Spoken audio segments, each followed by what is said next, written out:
Oh, okay, it's Thursday and 12:30. I've just been down to French Bakery to get a table, but they're fully booked. It is a stunning day here today in Davao, absolutely stunning. I've just met one of my subscribers. He's a health worker, OFW, works in Manchester in the UK, in the hospital there, NHS. So we just had a chat. Today my vlog's going to be about OFW, offshore workers, and there's a specific subject today. It's about a woman called Mary Jane Valles, an OFW who's coming home to the Philippines after 14 years in jail. Our hearts beat to the city streets. We began to feel the fire. We rise like tall buildings as the chemicals, they take us higher. The night's young, it has just begun as she puts her hand in mine. I was watching this article, I'm reading this article about Mary Jane Valles, who was an OFW, and she was working in Saudi Arabia. And when she was in Saudi Arabia, she didn't like the people she was working for because she was getting picked on and bullied and all sorts of other things that were causing issues. So she came back to the Philippines, and the agency she was working was registered with in Manila, turned around and got her another overseas contract, but in Indonesia. And 16 years ago she decided to turn around and go to Indonesia to be an OFW, and that's where the horror story begins, because the agency in Manila asked her to carry a suitcase to turn around and take it to their office in Indonesia, okay, the capital of Indonesia, and I think it's called Yakarta. So if I got it wrong, I apologise. So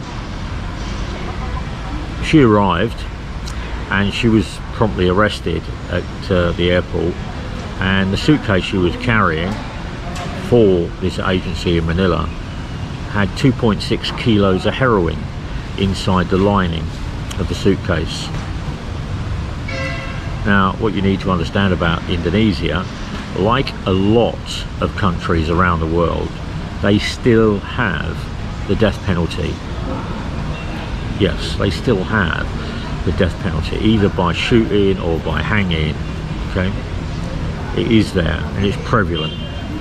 So there is zero tolerance in Indonesia, Malaysia, Saudi Arabia, Dubai, Kuwait, Qatar, UAE, Vietnam, Singapore. There is zero tolerance.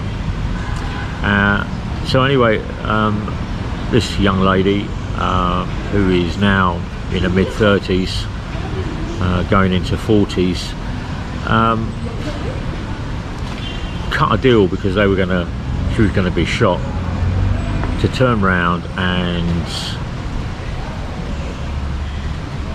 let the law enforcement know who the people were here in the Philippines and in Indonesia who were her contacts for her OFW, because she wasn't smuggling drugs. She was just an innocent bystander that was caught up in this web. So after 7 or 8, depending on what you're reading, people have been executed in Indonesia for their involvement in this case from the agencies and from the OFW agencies. These people have been executed, and these people have all been reprimanded and taken to task. However, it took an extra 14 years of negotiations by the Philippine government to get Mary Jane Valles released, and today she flies back to Manila after being incarcerated, but she has a life. But the life she's going to have here is going to be a life under fear. No fault for her own, but the people that she identified as part of the group or gang or organisation that was smuggling drugs out of the Philippines to Indonesia will still be here, still be around. Their families will still be around. Their contacts will still be around. So it's a life that's fraught with danger. It's a life that's most probably going to take its toll on her when she comes back here, because when you're in prison you can get protection, you can get solitary confinement, you can be on your own. But when you're in a country and in a city, the police aren't going to be there all the time, the security forces aren't going to be there all the time, and life, as I found over the last few years, it's quite cheap here. You know, you take the American that's got kidnapped up in Zamboanga. They've arrested loads of people, but they've never found him, and nobody's got any information to say where he is. They've all gone stum, they've all gone quiet. So I was delving further into this Mary Jane Valles, about how many other people in the Philippines are actually on death row around the world. And it transpires there's 41. There are 7 in Malaysia, there are 6 in Indonesia, there's 2 in Saudi Arabia, there are 2 in Singapore. There was 3, but the Singaporean government executed one of those people 2 months ago. There is 1 in Dubai, there's 2 in UAE. Now these aren't all drug related. Some of this is down to anger, some of this is down to stabbings and fightings, and some of these is down to being abusive or being involved in other illicit crimes within these states. But you have to remember, when you're going overseas to work, you have to abide by those countries' laws, and majority of Muslim countries have the death penalty. Majority. And it is death unless you can turn around and put together an amazing case to help you. But majority of these people will end up running out of time, that are incarcerated around the world. And a senator, not this Monday, but the Monday before, was talking to the Senate about raising the level of understanding of when you go as an OFW, you shouldn't be carrying packages, you shouldn't be doing anything illicit, illegal, because it's not the Philippines.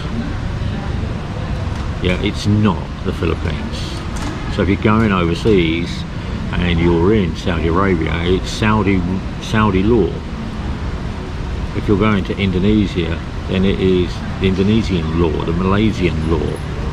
And you might turn around and think it's barbaric, or you turn around, but it's not there to be barbaric. It's there to put a deterrent.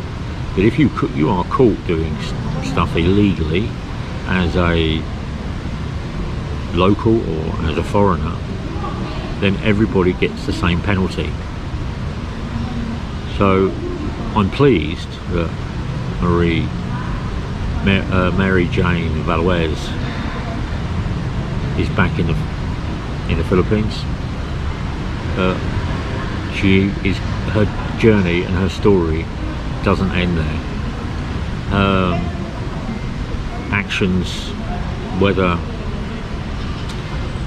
pushed on her by others, taking her naivety and her innocence and using it to their advantage, is where the law needs to become stronger, I believe. You know, it's not about deportation or moving these people away from the Philippines, or if these people are running agencies that are doing trafficking and they're doing money laundering and they're doing drugs and they're taking innocent OFWs and ruining their lives, they got no feelings, they don't care. So as OFWs, you need to be aware. One person took 14 years to get back to her home country. She's done 14 years in jail. Any other country in the world, that 14 years will be the sentence on that conviction.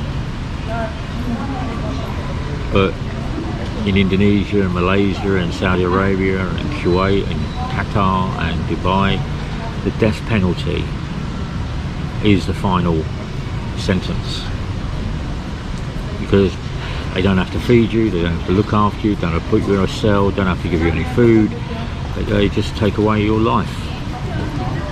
And that becomes one of the strongest deterrents, as long as you know about it, as long as you're informed about these penalties.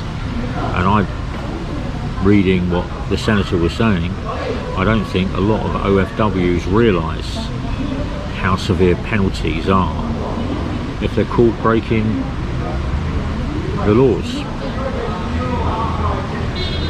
But anyway, this is me on a Thursday. I'm going to go and get some lunch now. It's very, very hot. See the hat? Stop for a chat.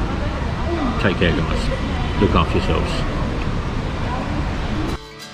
We wanna chase the night, wanna dance to the light, pull the stars from the sky, just two hearts running wild. Never sleep, never stop, as we shout from the top.